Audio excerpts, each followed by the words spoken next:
Welcome back. હવે વાત કરીએ સુરતની તો સુરતના લોકો માટે રાહતના સમાચાર આવ્યા છે। ઉપરવાસમાં વરસાદનું જોર ઘટતા મળી રાહત। તાપી નદીમાં છોડવામાં આવતું પાણી ઓછું કરાયું છે। હાલ તાપી નદીમાં છોડાઈ રહ્યું છે 1,48,000 ક્યુસેક પાણી। ઉકાઈ ડેમની જળ સપાટી હાલ 335.52 ફૂટ પર પહોંચી છે। ઉકાઈ ડેમની ભયજનક સપાટી છે 345 ફૂટ। તો સુરત માટે આ રાહતના સમાચાર છે। વરસાદનું જોર ઘટ્યું છે। તાપી નદીમાં જે પાણી છોડવામાં આવતું હતું તે પણ ઓછું કરાયું છે, કારણ કે ઉપરવાસમાં પણ વરસાદનું જોર ઘટ્યું છે। સતત ઉપરવાસમાં વરસાદ હતો તેના કારણે ઉકાઈ ડેમમાં નવા નીરની આવક યથાવત હતી। તેના કારણે ઉકાઈ ડેમના દરવાજા ખોલીને તાપી નદીમાં પાણી છોડવામાં આવી રહ્યું હતું। તાપી નદી ભયજનક સપાટીએ વહી રહી હતી, પરંતુ હવે રાહતના સમાચાર એ છે કે ઉપરવાસમાં વરસાદ ઘટ્યો છે, તેના કારણે જે નવા નીર છે તેની આવકમાં પણ ઘટાડો થયો છે। વધુ માહિતી મેળવીએ સુરતથી સંવાદદાતા ચેતન આપણી સાથે લાઈવ જોડાઈ ગયા છે। ચેતન, છેલ્લા 3 દિવસથી રાજ્યભરમાં વરસાદે તબાહી મચાવી છે। સુરતમાં પણ ધમાકેદાર વરસાદ હતો અને એમાં સૌથી મોટી વાત એ છે કે ઉપરવાસમાં જે વરસાદ હતો તેના કારણે ઉકાઈ ડેમમાંથી સતત પાણી છોડવામાં આવી રહ્યું હતું, પણ હવે ઉપરવાસમાં પણ વરસાદનું જોર ઘટ્યું છે એટલે સુરત માટે આ રાહતના સમાચાર કહી શકાય। હાલમાં શું પરિસ્થિતિ છે સુરતમાં?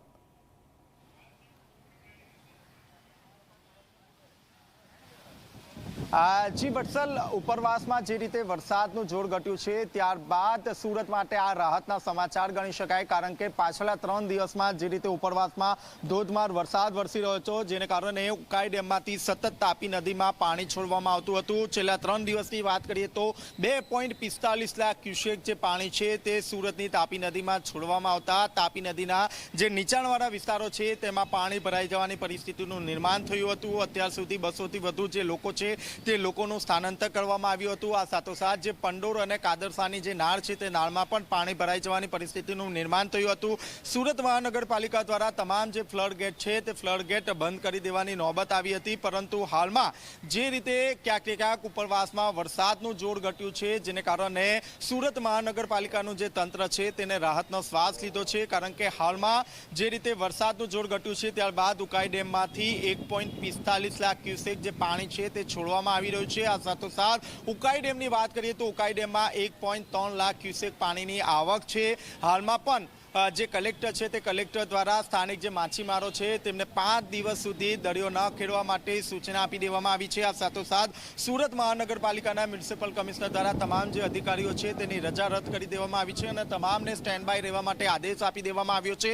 આપ જોઈ શકો છો હાલ નાવડી ઓવારાના સીધા દ્રશ્ય છે, જ્યાં જે રીતે પાણીની આવક જે રીતે વધી રહી હતી, ક્યાંક તંત્રની ચિંતામાં વધારો જોવા મળ્યો હતો, પરંતુ હાલમાં ભલે ઉપરવાસમાંથી પાણી છોડવાનું બંધ કરવામાં આવ્યું છે, પરંતુ હાલ ભરતીનો સમય છે, જેને કારણે જે પાણીની જે સપાટી છે તે સતત વધી રહી છે, જેને કારણે ફરી એક વખત તંત્રની ચિંતામાં વધારો જોવા મળી રહ્યો છે। સુરત મહાનગરપાલિકાના મ્યુનિસિપલ કમિશનર દ્વારા તમામ ઝોનના અધિકારીઓ સાથે મહત્વપૂર્ણ બેઠકનું આયોજન હાથ ધર્યું હતું અને કઈ રીતે આ સમગ્ર જે કામગીરી છે તે અંગે તમામ પ્રકારની જે માહિતી છે તે મેળવવામાં આવી રહી હતી। આ ઉપરાંત જે નીચાણવાળા વિસ્તારોમાં પણ અધિકારીઓની જે ટીમ છે તે ટીમ તૈનાત કરી દેવામાં આવી છે। જો પરિસ્થિતિ બગડશે તો તાત્કાલિક ધોરણે જે સ્થાનિક લોકો છે તેમને અન્ય સુરક્ષિત જગ્યાએ લઈ જવામાં આવશે।